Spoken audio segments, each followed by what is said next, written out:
Boa noite, irmãos. A irmã Miriam falava do trabalho do missionário Jefferson e a irmã Epi na Índia. Lembrar que eles estiveram conosco na conferência missionária no começo do ano e que alguns frutos ficaram. Dentre esses frutos, pelo menos um desejo no coração do Pedro Henrique, que já considera a obra missionária e tem pensado na Índia, tem orado pela Índia e tem, inclusive, manifestado o desejo de se preparar melhor no seminário. Então, atrelando ao desafio que já foi lançado, os irmãos lembrem de orar pelo Pedro Henrique. É um jovem de nossa igreja, salvo através do ministério do JV, tem crescido, tem servido aqui ao Senhor e quem sabe vai sair dessa igreja mais um missionário para a Índia, Tenho sempre procurado trazer algumas informações do campo missionário para desafiar a nós como igreja. Os irmãos fiquem atentos aos noticiários, aos fatos que estão ocorrendo ao redor do mundo. E a gente falava domingo passado pela manhã sobre essas guerras mais localizadas, Não estamos vivendo nenhuma guerra mundial, mas eu creio que os fatos que estão acontecendo agora, eles estão certamente dentro do plano de Deus e de algum modo eles estão sendo direcionados para o cumprimento do grande plano de Deus nos finais dos tempos. As coisas estão caminhando para isso. Fique atento como cristão, a isso, A crise econômica, a falta de encontrar uma saída, uma solução para a situação que nós estamos vivendo. Então, há uma crise econômica no mundo. As grandes potências estão sofrendo com isso. E as nações estão em dificuldades, em busca de uma saída que traga mais segurança e sustentação para o seu próprio povo. No que diz respeito às guerras, nós já estamos acompanhando há algum tempo aquela guerra que envolve a Ucrânia e a Rússia. Os irmãos lembram nos noticiários aquele avião que foi abatido com quase 300 pessoas. Então, somente a Rússia tem um poderio militar em condições de fazer aquilo. Então, é algo preocupante o que acontece lá. O que está acontecendo em Israel, nessa luta contra a Palestina, mais especificamente contra o Hamas, que dirige ali a Palestina, e Israel entende que está destruindo pontos que dão apoio a terroristas. Nessa brincadeira já morreram mais de 1.000 pessoas, mais de 400 crianças na Palestina. Então há uma outra guerra ali localizada, e a gente tem que estar atento a esses fatos, lembrando de estar orando por essas nações. Agora, mais recentemente, há 3, 4 dias, os Estados Unidos entraram em uma outra guerra. Eles estão, se você viu os noticiários, atacando alguns pontos no Iraque. Foram os Estados Unidos que atacaram o Iraque na época de Saddam Hussein, com aquela história das torres, para destruir os pontos de apoio ao terror. E agora, o que está acontecendo no Iraque, se você não viu com atenção, existe um grupo lá radical, que é o grupo radical islã, chamado ISI. O que é que esse grupo tem feito? Eles têm propagado a sua religião, e todos aqueles que são cristãos, e aí cristãos de um modo geral, estão sendo mortos, estão sendo degolados. Eles desfilam nas ruas com a cabeça desses cristãos. E eu creio que os Estados Unidos têm ainda uma essência do evangelho, do cristianismo, e não deixa de ser um instrumento nas mãos de Deus. Eles entraram nessa luta porque o Iraque não tem tido condições de combater esse grupo radical chamado ISI, e os Estados Unidos estão atacando as bases desse grupo, estão destruindo as bases de apoio a esse grupo, e estão também, através dos seus aviões, jogando comida, alimento para esses cristãos que estão refugiados nas montanhas lá no Iraque.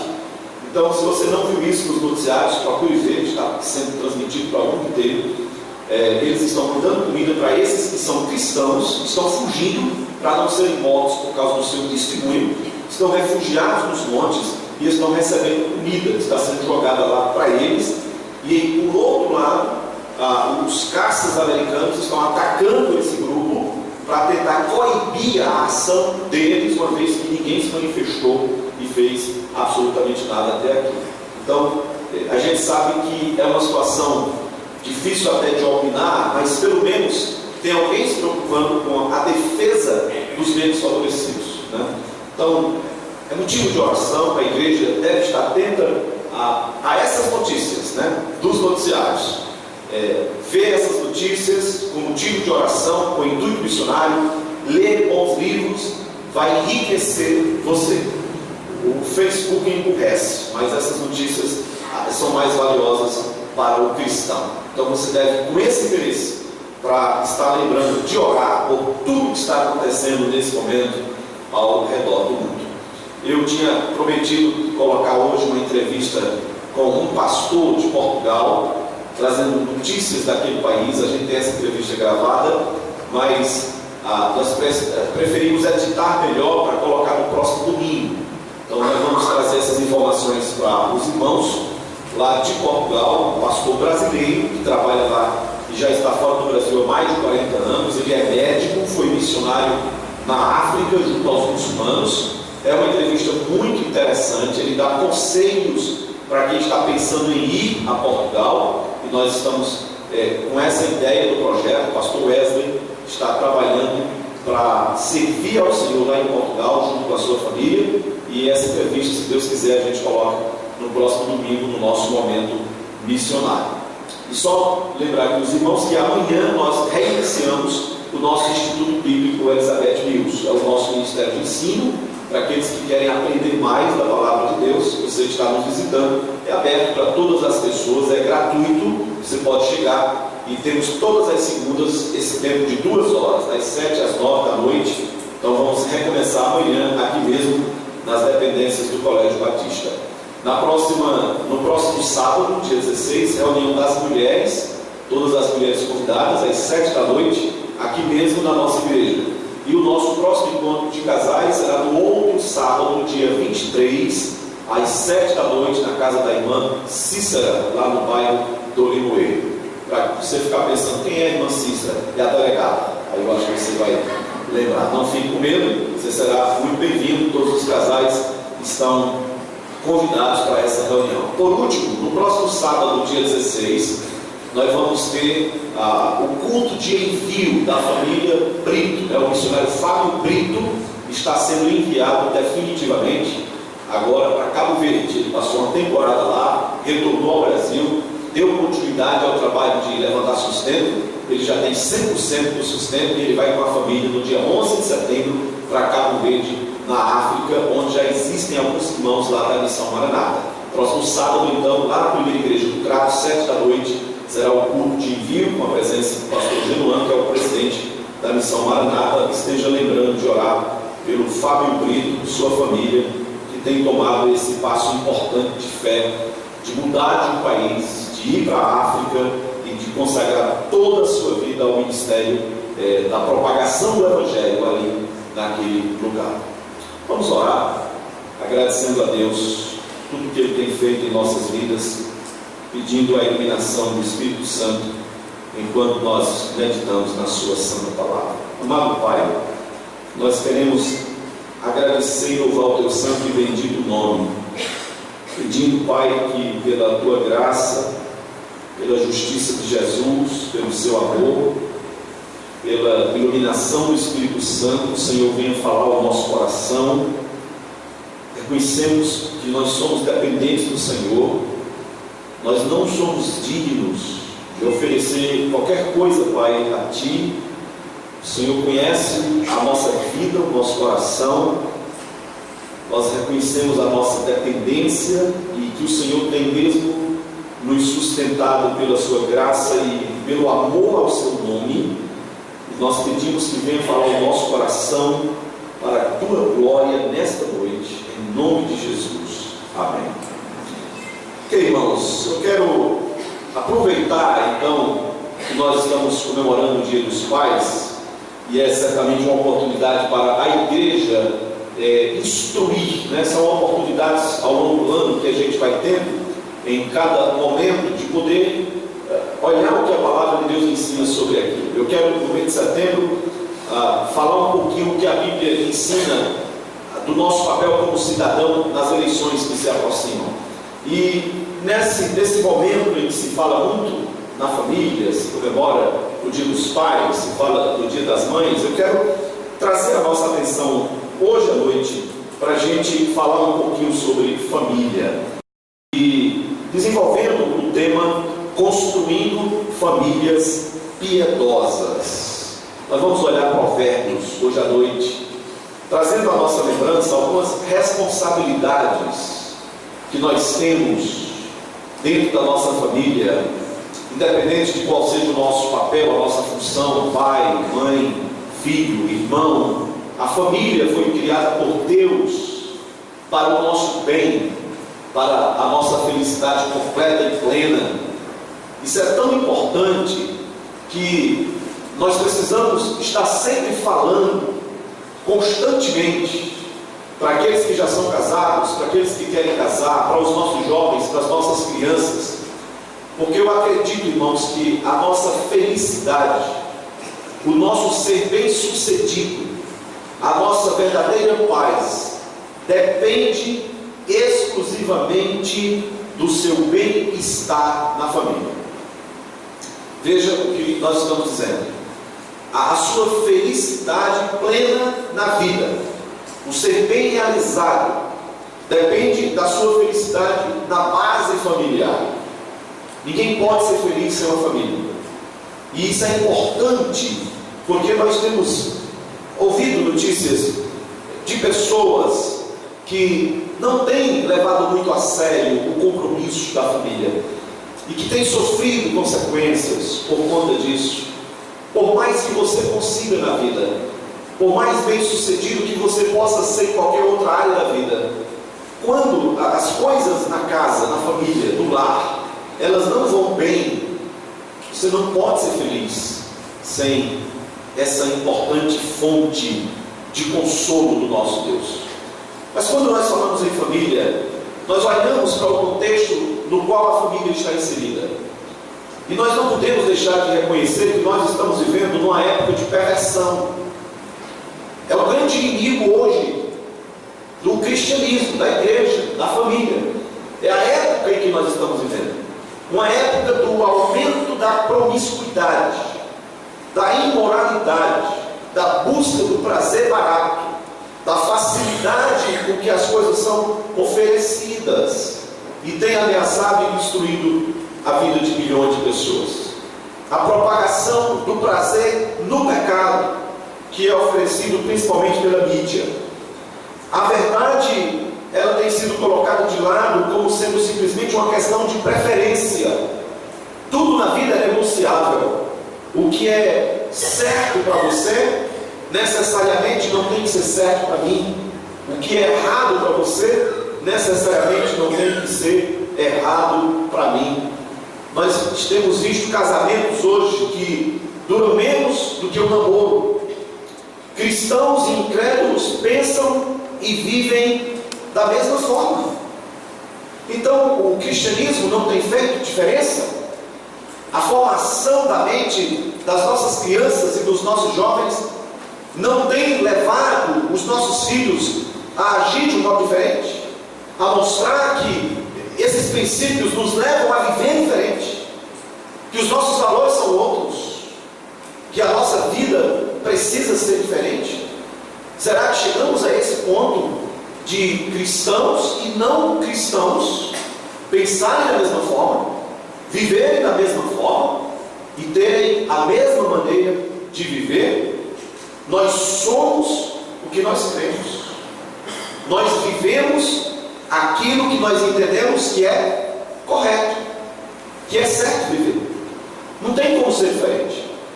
Nós temos, cada um de nós tem uma filosofia de vida na mente. E nós estamos dirigindo a nossa vida dentro dessa maneira de pensar que nós julgamos correta ou não.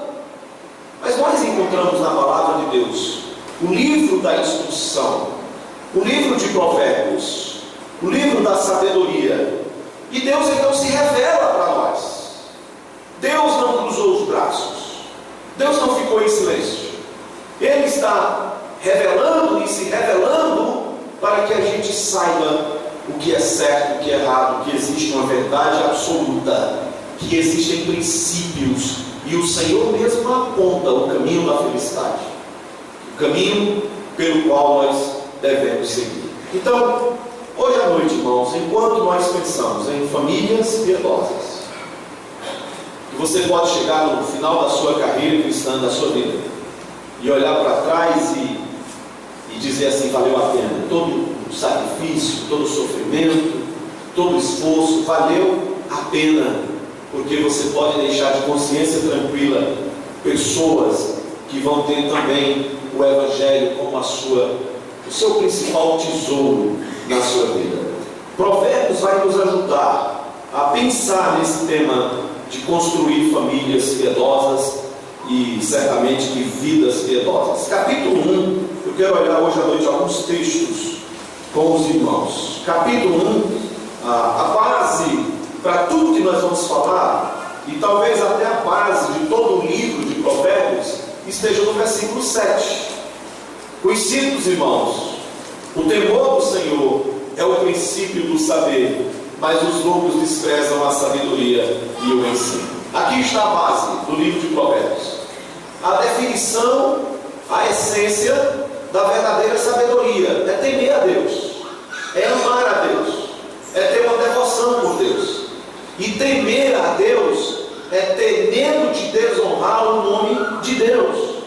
Temer a Deus é tê-lo como o objeto de maior valor na sua vida. É considerar Deus na maneira de viver. É se preocupar se aquilo que você está fazendo agrada ou não a Deus, em primeiro lugar. Isso é temer a Deus.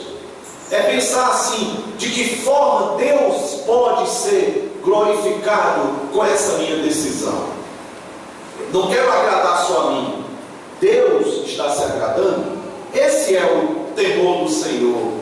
E Provérbios então diz: é o princípio do saber. Aqui está a definição da verdadeira sabedoria.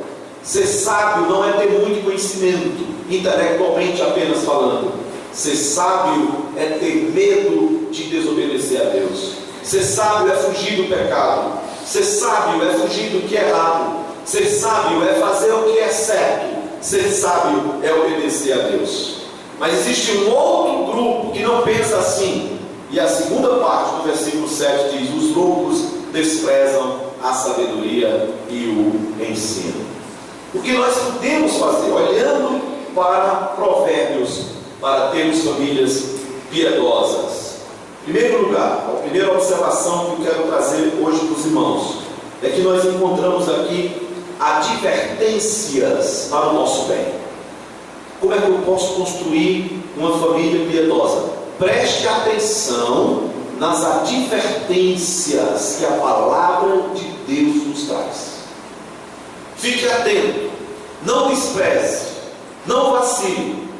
Preste atenção nas advertências da palavra de Deus para o nosso bem. Olhe comigo, versículo 8 a 10. Filho meu, ouve o ensino de teu pai, e não deixes a instrução de tua mãe, porque serão um diadema de graça para a tua cabeça e colares para o teu pescoço. Filho meu, se os pecadores querem seduzir-te, não consintas. Verso 15: filho meu, não te ponhas a caminho com eles, guarda das suas veredas os pés, porque os seus pés correm para o mal e se apressam a derramar sangue. Verso 22: até quando, ó nécios, amareis a necessidade, e vós, escarnecedores, desejareis o escárnio, e vós, loucos, aborrecereis o conhecimento? São 3 perguntas em um só versículo. Os nécios, que são ignorantes, os zombadores, que cometem pecado deliberadamente, e os insensatos, que ignoram a verdade e o ensino da sabedoria. A pergunta é: quem está falando aqui? Quando diz: filho meu, até quando, ó nécios, não te ponha no caminho dos pecadores? O versículo 20 responde: grita na rua a sabedoria, nas praças levanta a voz. Perceba que no livro de Provérbios, a palavra sabedoria, ela sempre vai aparecer, ou normalmente vai aparecer, começando com uma letra maiúscula, é um S maiúsculo. A sabedoria, ela é personificada aqui, por isso que ela começa sempre como um nome próprio. É uma pessoa, a sabedoria, ela toma forma humana, e ela então está ensinando a nós o que devemos fazer e o que devemos evitar. Então entenda isso quando estiver olhando Provérbios, porque a sabedoria vai falar, a sabedoria vai advertir, a sabedoria vai exortar e vai clamar para que você se aposse dela e seja bem sucedido na sua vida. Ela traz advertências para o nosso bem. O desafio aqui para nós termos famílias piedosas e tementes a Deus, primeira coisa é você prestar atenção nas advertências que a palavra de Deus nos traz. Deus nos traz muitos nãos. Aliás, Ele dá mais não do que sim na sua palavra. Olha os 10 mandamentos. Todos não. E na maioria das vezes eu diria que a resposta de oração a nós é não. E não sim. Isso não mostra que Deus seja ruim para conosco em nossas orações. Pelo contrário, mostra que nós não sabemos orar, que nós não sabemos o que queremos, que nós não sabemos o que é melhor para nós, que nós não sabemos orar como convém, que os pedidos que nós fazemos, eles estão muito desconectados da vontade de Deus, e por causa do seu amor por nós, Ele nos dá não. Você não sabe o que está pedindo. Você pensa que isso é bom, mas não é bom para você. E Ele, como um Pai bondoso, como um Pai que derrama muito da sua dádiva na nossa vida, Ele não vai nos dar aquilo que não seja bom para nós. Então agradeça a Deus pelos muitos nãos que Ele tem dado a você como resposta de oração. Esse é o pensamento cristão da sabedoria. Mas quando a gente olha para o pensamento moderno, a mente humana que não conhece a palavra de Deus, eles vão dizer assim para os pais: olha, cuidado com essa história de dizer não para o seu filho, você vai traumatizar a criança.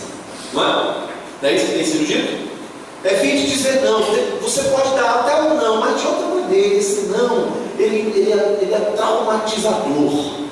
Ele vai trazer algo negativo para a mente da criança. Então os psicólogos, eles têm ensinado os pais a educar os filhos assim: não dê não, deixe seu filho fazer o que ele quiser. É a mesma mentalidade do construtivismo, não é? Esse método de educação deixa a criança livre, isenta de disciplina. Nessa mentalidade do construtivismo, se bane a ideia de você ter um horário para cada coisa, a ideia de ter uma vida organizada, a ideia de ter disciplina. Então você não tem isso. Você faz na hora que der certo, do jeito que der certo, conforme você quer. É uma vida livre, que contraria totalmente o ensino da palavra de Deus. Se é para evitar de traumatizar a criança com não, talvez Deus não soubesse disso, porque Deus dá muitos nãos, e toda a sua lei é pautada em não faça isso, não faça isso, não faça isso. São as advertências da palavra de Deus. A mentalidade cristã deve ser pautada no ensino da sabedoria, da verdade absoluta de Deus. E aqui está um desafio para os pais, para o que a gente precisa considerar, de inculcar na mente dos nossos filhos, que existe uma verdade absoluta, que o mundo não é relativo, as consequências não são relativas, as coisas não são relativas, tudo está dentro de um plano de Deus, e que Deus é a verdade, e que a verdade existe, e ela deve ser vivida, e ela é verdade para todas as pessoas, em todas as épocas, em todos os lugares. A verdade de Deus é objetiva, é universal, é constante, ela não muda, não se negocia a verdade. E essa verdade vai levar o seu filho ao temor do Senhor, temor de Deus, uma percepção profunda de Deus, uma reverência profunda por quem Deus é e pelo que Ele faz. Precisamos ensinar isso para os nossos filhos. A sabedoria de Provérbios ensina isso e mostra que os mandamentos, eles não são verdadeiros por serem benéficos. Eles são verdadeiros, quer eu me beneficie deles ou não. São verdades porque são verdades de Deus. A base do ensino para a criança na construção de uma família piedosa é a palavra de Deus e não a psicologia humana. O governo tem agora interferido na educação da família e criou a lei da palmada, que vocês conhecem muito bem, em que o pai não pode mais bater no seu filho. Aí você lê Provérbios fala de vara. É a vara que vai livrar a alma da criança do inferno, que vai estabelecer limites. Certamente ninguém está falando de violência, de tortura, mas é em nome dessa defesa que o governo, que é incompetente para cuidar de tantas áreas da nossa vida, se acha agora no direito de interferir na forma de criar os filhos. Já pensou isso? O governo é incompetente para promover uma boa saúde, uma boa educação, segurança, justiça social, distribuição de renda. Ele é incompetente em tudo. Mas na área mais complexa, a área da família, o governo resolve interferir e criar a chamada lei da palmada. Quem aqui apoiou dos seus pais? Levante a mão, não é vergonha não. Todo mundo aqui. Vocês estão traumatizados? Se tornaram pessoas rancorosas por causa disso? Vocês agradecem pelas perdas que levaram? Alguns eu acho que levaram pouco ainda. Tem ninguém traumatizado porque apanhou. Não tem ninguém traumatizado porque levou uma surra. Meu filho mandou uma mensagem hoje para mim, parabenizando pelo Dia dos Pais. E eu fiquei feliz, porque na mensagem ele disse assim: obrigado pelas pizinhas que o Senhor me dá de vez em quando. Então eu vou dar mais, né? Para nunca mais chamar de pizinha. O governo não tem competência, né, para interferir na formação do caráter do governo, da família, das crianças. Não tem. Mas é interessante que o governo que aí está, ele criou a lei da palmada, que não pode triscar a criança, mas é o mesmo governo que aprovou a lei do aborto. Não pode bater na criança, mas pode matar a criança antes dela nascer. É um governo anticristão, é um governo nocivo. Eu não estou dizendo com isso que qualquer outro que entre tem uma filosofia boa, que não é corrupto. Todo governo parece que tem um esquema de corrupção, mas conheça a filosofia de cada um. É uma filosofia nociva, mentirosa. Eu vi uma das entrevistas da presidente do nosso país. Ela, quando o entrevistador perguntou: quem é Deus para você? Ela dizia assim: eu prefiro pensar mais numa deusa mulher do que em Deus. Então eu acho que ela quis associar com a defesa de uma mulher poder assumir o governo, né? Então Deus para ela é uma deusa mulher, não é um Deus. É um conceito muito longe. Em nenhum momento Deus é retratado nas Escrituras de modo feminino. Em nenhum momento existe esse Deus mãe ou deusa mãe, deusa mulher, que é tão propagada em várias teologias dos nossos dias. Então não existe essa deusa mulher que está na mente da nossa presidente. O governo não tem competência para interferir na formação de uma família cristã piedosa. Nós precisamos, nessa construção, prestar atenção nas advertências da palavra de Deus. Ainda tem alguns versículos aqui que eu quero que você olhe comigo. No capítulo 1, esses versículos estão a partir do verso 28 e estão dentro do nosso segundo ponto. O desprezo para com a sabedoria traz consequências. Então, número 1, preste atenção nas advertências. Número 2, se você vai desprezar a sabedoria, não vai prestar atenção, não vai se apossar desse ensino, saiba que as consequências virão. Por isso que a advertência é tão importante. Olha comigo, verso 27.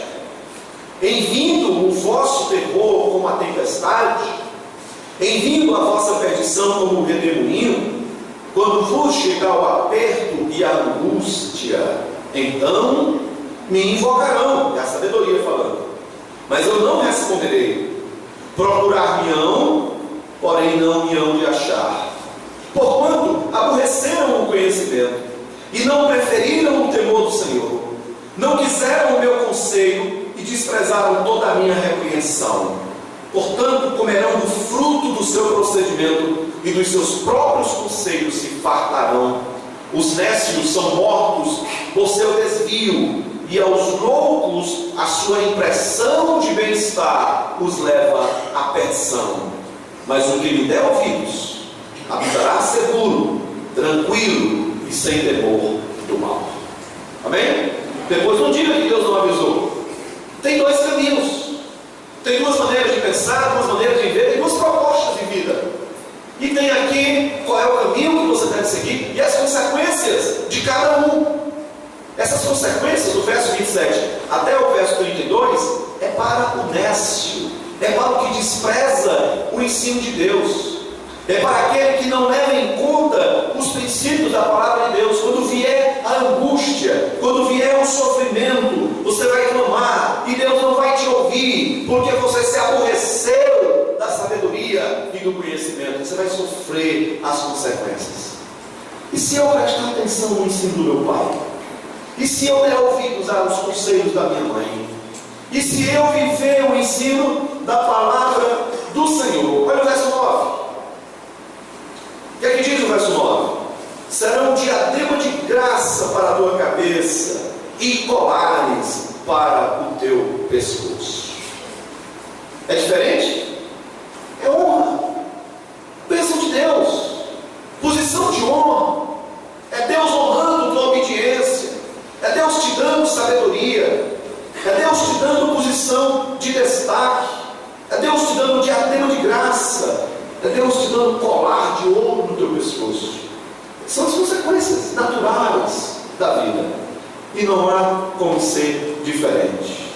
Então, o desprezo para com a sabedoria traz consequências. É a segunda observação. Então, nós encontramos em Provérbios, primeiro, a instrução. Nós temos então a decisão e temos as consequências. Instrução da palavra de Deus. Aí você recebe a instrução e toma a sua decisão. A decisão é sua, é o número 2. Número 3, as consequências que dependem do número 2, da sua decisão. As consequências para a sua vida dependem da sua decisão. Qual caminho você vai escolher? Tem muita coisa na vida que cega. E nós muitas vezes nos tornamos estúpidos e cegos. Porque todo mundo enxerga o perigo na nossa vida e somente a gente não quer enxergar. Isso se reflete de modo muito claro nos namoros. Porque o amor parece que cega. E a gente só vê príncipe encantado e princesa encantada. Depois vai ver a bruxa e o bruxo que é. Cega. E quantos dos nossos jovens têm destruído as suas vidas em casamentos nocivos, porque se encantou pelo bonitão e não sabia que era um psicopata, um louco. Um louco vai atormentar a sua vida. Como você tem se preocupado com a alma do seu filho? Como você tem acompanhado o seu filho? Como você tem permitido que algumas consequências ele sofra para aprender algumas coisas na vida? Você acredita que aqui está a fonte dos problemas da sociedade, da igreja? A deficiência no governo da família? Talvez nós estejamos falando de um dos problemas mais importantes nesse momento para nossas vidas, para a vida da igreja, para a vida da sociedade. A deficiência no governo da família talvez seja a causa dos males dos nossos dias. O problema aqui não é a incompetência governamental, a má distribuição de renda, a corrupção do governo. O problema é a deficiência no governo da família. Pai e mãe temos sido deficientes. Somos devedores a Deus, à igreja e à sociedade quando criamos filhos rebeldes fazendo o que querem fazer. Quando olhamos para eles apenas como os nossos bichinhos, os nossos príncipes e princesas, e deixamos de reconhecer que dentro do seu coração está o pecado da rebeldia, que se revolta contra Deus e contra tudo que é autoridade. Por isso que a vara existe em Provérbios, para coibir o pecado do coração dos nossos filhos. Precisamos aprender que você, pai, dentro de casa, está sendo um exemplo de marido para os seus filhos. Você, mãe, dentro de casa, está sendo um exemplo de esposa para os seus filhos. Como você gostaria que a sua filha fosse como esposa? Mães. Como você gostaria que o seu filho fosse como marido? Pais. Eles vão se espelhar muito no que você faz e não no que você fala. É no seu exemplo. Ele vê você tratando sua mãe, ele vê você tratando seu marido, ele está aprendendo em silêncio, calado. Então, o nosso testemunho dentro de casa, a eficiência no governo da família, é a melhor maneira de contribuir com a igreja de Deus e com a salvação da alma dos nossos filhos. Construindo famílias piedosas. Número 3. Quem é Deus para você determinará toda a sua vida. Capítulo 3. Olha comigo esse capítulo de Provérbios. Quem é Deus para você determinará toda a sua vida. Capítulo 3, verso 1. Filho meu, não te esqueças dos meus ensinos, e o teu coração guarde os meus mandamentos, porque eles aumentarão os teus dias e te acrescentarão anos de vida e paz.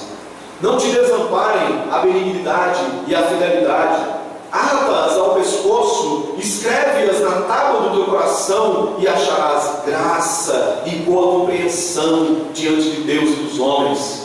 Confia no Senhor de todo o teu coração e não te estribes no teu próprio entendimento. Reconhece-o em todos os teus caminhos e ele endireitará as tuas veredas.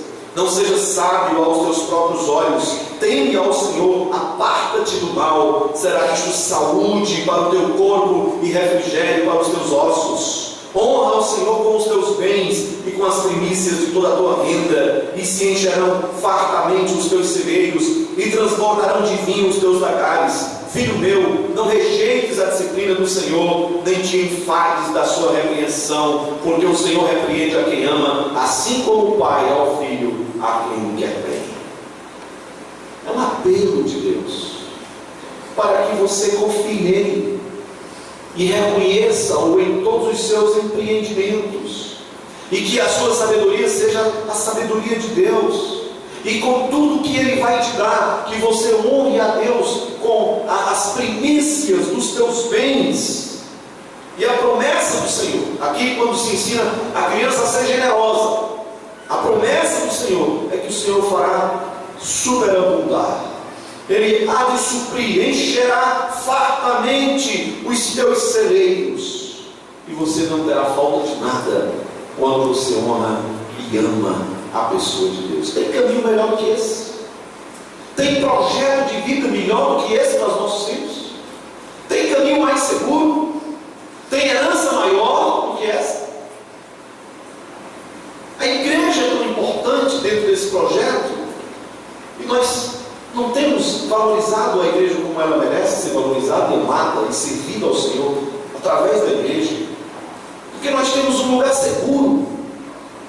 Não é garantia de que nenhum mal vai nos acontecer, mas é um lugar seguro.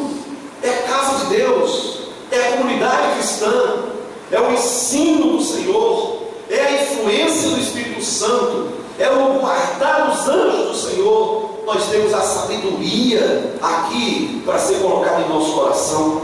Não existe projeto de vida melhor para você e para a sua família do que dar ouvidos aos ensinamentos da sabedoria da palavra de Deus. Apresente um Deus grande para seus filhos. Seus filhos, eles são adoradores. Eles vão adorar e eles adoram. A questão nossa como pais é a quem eles estão adorando. Quem é o Deus dos nossos filhos? Que tipo de Deus nós estamos apresentando para os nossos filhos? Capítulo 2, aqui, verso 11: o bom siso te guardará e a inteligência te conservará. É o dar ouvidos à sabedoria. O bom juízo vai te guardar. As decisões pautadas nos princípios da palavra de Deus vão guardar a sua alma, vai conservar a sua vida, vai trazer inclusive longevidade. É a primeira promessa aqui que nós encontramos quando começamos a ler versículo 2. Eles aumentarão os teus dias, te acrescentarão anos de vida e de paz. Longevidade é fruto do ouvir a sabedoria, do prestar atenção às palavras dos pais. Nós temos na Bíblia, eu quero que você olhe comigo lá, deixando marcado aqui o texto de Provérbios, um exemplo de um pai negligente, lá em 1 Samuel, capítulo 2, abra sua Bíblia, lá nesse texto, de um pai que conhecia a palavra de Deus, que ensinava a palavra de Deus, que era um sacerdote, mas que negligenciou o coração dos seus filhos. Temos o exemplo do sacerdote Eli. Primeiro livro de Samuel, capítulo 2. Como é triste olhar agora para a vida de um homem de Deus, de um homem que chega no final de sua vida. O verso 22 diz: era porém ali já muito velho, e ouvia tudo quanto seus filhos faziam a todo Israel, e de como se deitavam com as mulheres que serviam à porta da tenda da congregação. Esse é o testemunho dos filhos de Eli. Verso 12: eram porém os filhos de Eli filhos de Belial, e não se importavam com o Senhor. Filhos de Belial, filhos do diabo, filhos do demônio. Não eram filhos de Deus, eram filhos bestiais. E como é forte a expressão, não se importavam com o Senhor. Já pensou, pai, você ouvir isso? Seus filhos não se importam com o Senhor. Será que há prejuízo maior que esse? Será que há alguma coisa que compense isso na vida? De ouvir que os nossos filhos não se importam com o Senhor. É melhor morrer, não é? Quem é pai, quem é mãe, entende muito bem o que eu estou falando. É melhor morrer. Porque eu entendo que talvez a maior alegria de um pai e de uma mãe seja ver que os seus filhos são tementes a Deus. E o contrário também é verdade. E diz aqui que os filhos de Eli não se importavam com o Senhor. Versículo 23: porque fazeis tais coisas? Pois de todo este povo ouço constantemente falar do vosso mau procedimento. Não, filhos meus, não é boa a fama esta que ouço. Estais fazendo transgredir o povo do Senhor. Pecando o homem contra o próximo, Deus lhe será o árbitro. Pecando, porém, contra o Senhor, quem intercederá por ele? Entretanto, não ouviram a voz de seu pai, porque o Senhor os queria matar. O jovem Samuel crescia em estatura e favor diante do Senhor e dos homens. Nós temos aqui um pai que não tomou nenhuma medida, que não expulsou seus filhos da função de sacrificar o Senhor. Aqui não era o momento de Eli chamar os filhos e simplesmente dizer: não é boa a fama que eu escuto de vocês, não é bom o procedimento que eu estou ouvindo de vocês. Filhos meus, vocês não podem fazer isso. E simplesmente falar, e cruzar os braços, e não tomar nenhuma medida. Era o momento de ali agora expulsar os seus filhos, e de tornar pública a disciplina dos seus filhos, e de expulsá-los do exercício do sacrifício do templo, e de tomar medidas rigorosas como sacerdote do Senhor. Era o momento da disciplina. Mas ele não fez isso, e os seus filhos trouxeram grande desgosto para a sua vida. Será que é porque ele amava mais os filhos do que a Deus? Será que quando nós fazemos isso é porque amamos mais os nossos filhos do que a Deus? Será que quando nós somos excessivamente defensores dos nossos filhos, a gente não consegue receber uma reclamação dos filhos, e a gente já fica de forma melindrosa? E se o pastor quiser arrumar uma família inimiga, vá tratar sobre indisciplina de filho com os pais, para ver o cão chupando manga, não é? Porque não pode mexer nos meus filhinhos, nos meus bichinhos, nos meus coitadinhos. Quer brincar, quer falar uma coisa, fale de mim. Dos meus filhos, não. É assim que a gente escuta? O meu filho é bom, são as más influências, mas ele é um menino bom. São as influências que levam os meus filhos a agir assim. Quantas vezes a gente escuta isso dos pais que são chamados à escola, né, Maria? Que lidar com a educação, com a disciplina dos filhos. Quantas vezes a gente escuta isso? De pais que chegam com o filho para fazer a matrícula e fica esperando qual é a decisão do filho. Mostra a escola, mostra o material, pergunta como é a coordenação, como são as aulas, aí fica olhando para o filho. E aí, você gostou da escola? Quer estudar aqui, meu filho? Não gostei muito não. Eu vou, quanto é a média aqui? É 7? Eu vou, ali é 6, eu vou para outra escola. E deixa o filho decidir qual é a escola que ele quer estudar. É um pai bom de ser disciplinado esse, porque não tem autoridade e deu liberdade para o filho escolher quando ele não tem condições de escolher. Eu acho que eu já falei isso de casos absurdos dentro das igrejas e em outra oportunidade, de pais que deixam as suas filhas começarem a namorar muito cedo. Meninas de 12, 13 anos, de 14 anos que já têm namorado nas igrejas, com a favor dos pais, como se fosse uma coisa normal. Eu não estou falando de conjectura, não. Eu sei o que eu estou falando. Eu tenho conhecimento de casos de meninas que já têm namorado com 10 anos de idade. Não é uma falta de vergonha, não é? Ou eu estou exagerando? Não é para ser disciplinado um pai desse? Ou chama o pai, manda acabar o namoro. Se ele disser que não acaba, que permite esse namoro, o pai tem que ser disciplinado. É absurdo isso. O que é que tem na cabeça de uma menina de 10 anos, de 12 anos, de 13 anos, de 14 anos? Me desculpem. Não tem nada. Só besteira, só WhatsApp, Facebook, tá bom? Não é? É um pão, menina, é um pão. Passa manteiga para ver. Pais melindrosos que apoiam os erros dos filhos ou que têm medo dos filhos. Por último, irmãos, número 4. Filhos, valorize o privilégio de ter seu pai. Capítulo 4 de Provérbios. Eu quero falar mais para os filhos nesse ponto. Capítulo 4 de Provérbios, a partir do verso 1. Ouvi, filhos, a instrução do pai, e estais atentos para conheceres o entendimento, porque vos dou boa doutrina. Não deixeis o meu ensino.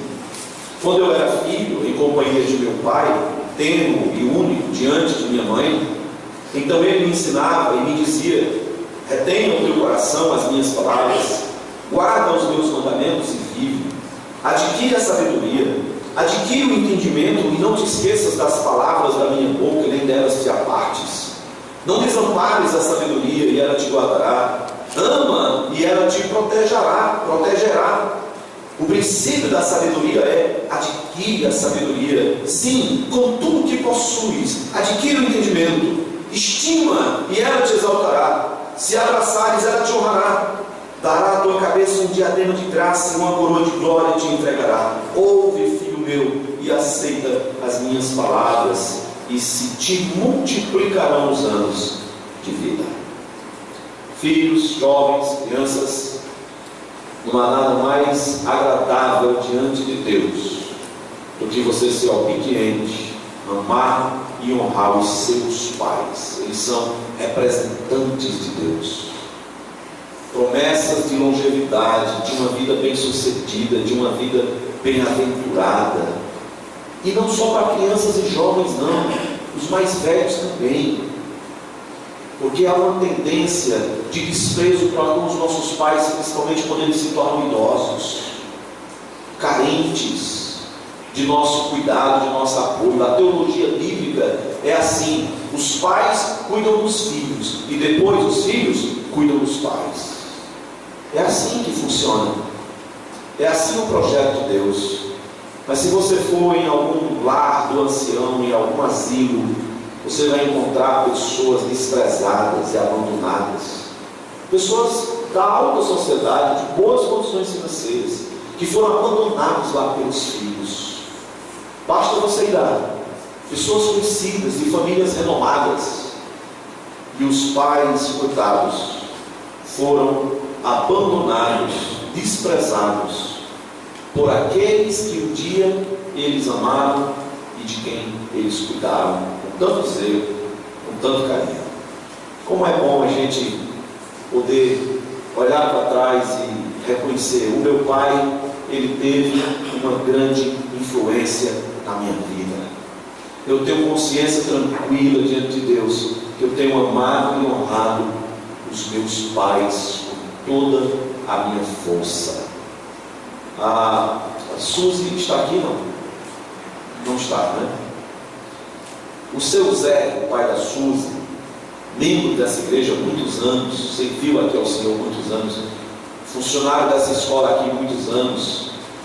Ele hoje tem uma doença que ele não lembra mais de ninguém. Ele não reconhece, ele não sabe quem é, esqueceu de tudo. Mas como filha, você pode ver um bom testemunho da Suzy em cuidar do seu pai, estar presente. Pai e a mãe, já idosa também, carente de cuidado, está lá. E eu creio que em alguns casos, eu creio pessoalmente que em alguns casos, o casamento não é para todo mundo. Então ela tem uma missão na vida: cuidar dos seus pais. E ela tem dado a nós esse bom testemunho. Muitas vezes a gente não fala dessas coisas, não passam despercebidas. Mas ela tem dado um bom testemunho de amor, de zelo pelos pais, de cuidar dos pais na velhice, de se dedicar a eles, de tratar com zelo por causa do amor para com os pais. Como é bom isso, né? Os pais foram zelosos e agora recebem o zelo dos filhos, né? Da Suzy, estou falando da Suzy porque ela mora com eles, mas os filhos, né? E quantos outros exemplos nós poderíamos lembrar aqui? Talvez você esteja lembrando agora do seu pai mesmo, como ele tem sido importante na sua vida. Eu posso lembrar do bom exemplo do meu pai, que é um senhor de 79 anos, de família pobre, analfabeto. Ele não assina o nome, ele desenha o nome, não teve instrução, caminhoneiro. Mas quantas coisas eu posso lembrar da infância com meu pai? Quantas vezes acordando de madrugada para ir abrir um pontinho que meus pais tinham e vender café e pão na rodoviária. Eu lembro de tudo. 3h30 da manhã andando nas ruas de uma cidade perigosa, que matava gente todo dia. E eu ia lá com meu pai, que ia lá trabalhar para sustentar a casa. Quando ele era caminhoneiro, né, que ele dirigia, muitas vezes viajava, eu ia com meu pai. Eu lembro de tantas coisas boas, simples, sem a sua instrução, que pudesse oferecer uma educação melhor para os filhos, mas todos os filhos tiveram a oportunidade de estudar, de crescer, de ser alguém na vida, se esforçaram, né? O meu pai caminhoneiro, a minha mãe costureira, para oferecer o que podia oferecer. E eu não tenho nada a lamentar. Nada a lamentar. Da comida que a gente comia, eu sinto falta. Feijão com toicinho e rapadura. E às vezes cuscuz. Não é bom? A gente sente falta da comida. A gente sente falta das coisas simples da vida. A felicidade está na simplicidade da vida, das conversas, das coisas simples que os nossos pais nos ensinaram. Então você quer ser feliz? Ame seu pai.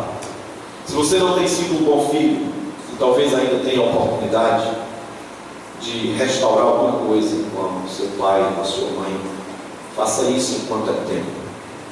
E seja um bom pai, seja um bom marido, seja uma boa esposa, porque assim você está contribuindo com a formação do caráter de futuros pais, de futuras famílias, que é um projeto de Deus.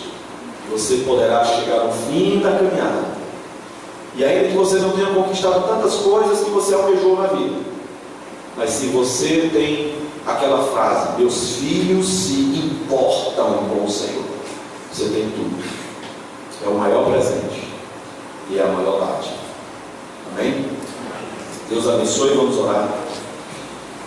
Querido Pai, nós queremos agradecer pela família que o Senhor tem nos dado.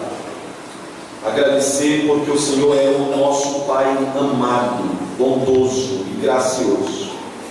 O Senhor tem mostrado para nós o que é ser um bom pai. Nós pedimos, Pai, sua ajuda para as famílias, para as crianças, para os pais aqui presentes, aqueles que ainda não têm filhos. Ó Deus, que esse ensino venha edificar a vida de cada um, e que teu Santo Espírito use da melhor forma, como te agrada, como te apraz. Obrigado pela tua santa palavra. Pedimos que nos ajude na nossa caminhada. Acima de tudo, que possamos cumprir com fidelidade a missão que o Senhor nos confiou. Em nome do nosso Senhor e Salvador Jesus. Amém.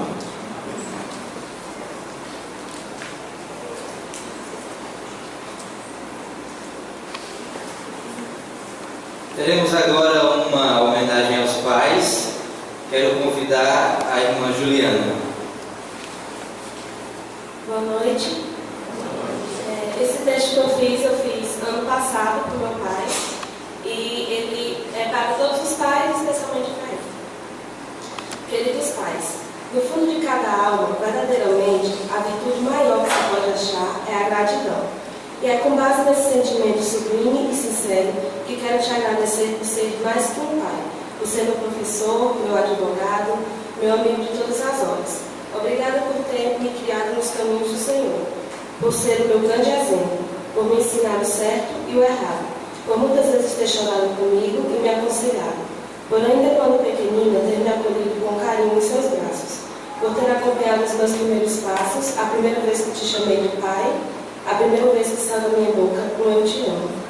Hoje estou aqui, cresci, e o Senhor continua a cada dia que se passa, me ensinando algo novo, me corrigindo quando estou errada, e nisso crescemos juntos. Obrigada por me mostrar que me ama quando me diz não, quando não me dá tudo o que quero. Pai, você é o meu orgulho. O Senhor tem defeitos, o Senhor também é humano, e sei que a cada dia que passa busca aprender sempre mais. Mas é assim mesmo, é vivendo e errando que se aprende. Tudo que quero te dizer é que o Senhor é o melhor pai. Sei que hoje essa é a frase clichê de todos os filhos, mas o que quero dizer é que o Senhor é o melhor possível para mim, é o que me completa, é o homem que foi feito para ser o meu pai. E hoje, depois de crescida, posso te dizer aqui de coração que te amo e que você é o homem da minha vida, o homem que me pôs no mundo. Estou a cada dia que passa crescendo para a obra do mesmo Deus a que serves.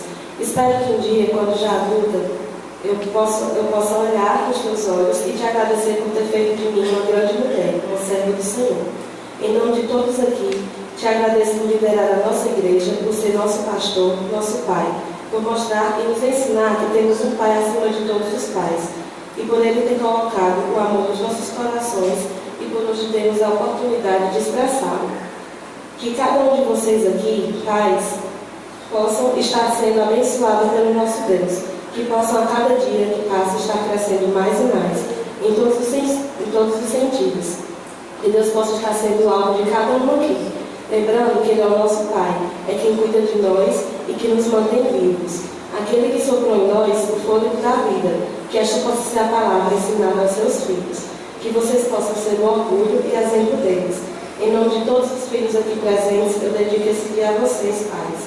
E que ele não seja só mais um como qualquer outro, mas que dele cada um de vocês possa tirar lições e aplicá-las na sua vida e na sua família. Que Deus os abençoe. Feliz Dia dos Pais. Obrigado, Juliana. Convido agora 4 crianças ou pré-adolescentes, né? A minha aqui à frente, que irão trazer a sua homenagem.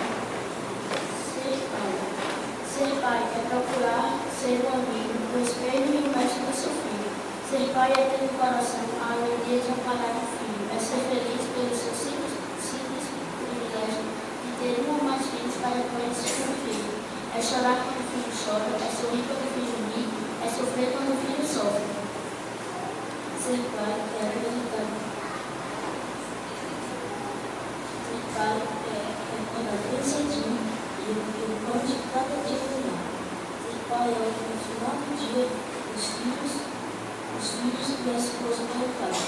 Como foi sua tia? Está muito pensado?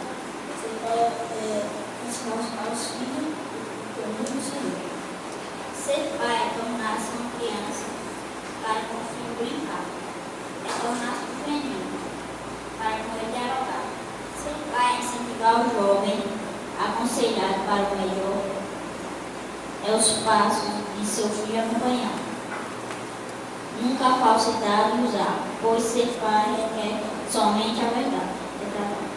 Ser pai que determina a frase. Quanta responsabilidade é com o seu filho participar de derrotas e vitórias. E não somente dos sonhos, mas também da realidade. Pais, ensinem a seus filhos o caminho em que deve andar. E ainda quando forem eles, não se desviarão deles. Muito obrigado ao quarteto. Podem sentar. Feliz Dia dos Pais! Agora sim. Quero convidar o pastor Fabiano, mais uma vez.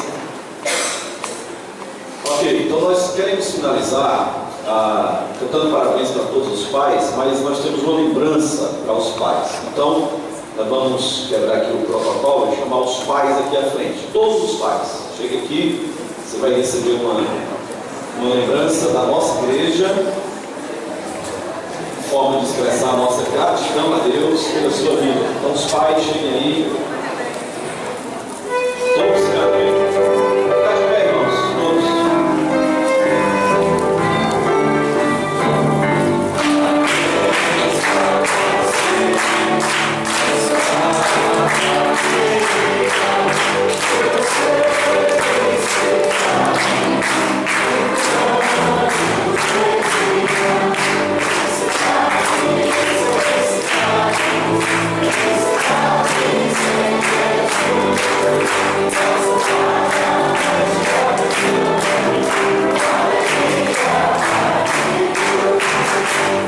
Vou pedir ao pastor Daniel fazer uma oração pelos pais. Santo Deus e Pai, nós te louvamos pela tua bondade e misericórdia para todos nós. Agradecemos nossa igreja, agradecemos esse dia que comemoramos, Dia dos Pais, que nós possamos, hoje à noite, tirar essas lições faladas pelo pastor Fabiano, para ensinar aos nossos filhos, que nós possamos ser exemplo para eles e para elas. Nós louvamos a Deus pelos nossos filhos e filhas, em nome de Jesus. Amém. Amém. Parabéns. Podem sentar os pais. Nós vamos finalizar logo em seguida. Quero convidar você a curvar sua cabeça. Teremos agora o nosso pós-lúdio. Agradecendo a você pela sua presença, desejando a todos uma boa semana na presença do nosso Senhor e Salvador Jesus Cristo.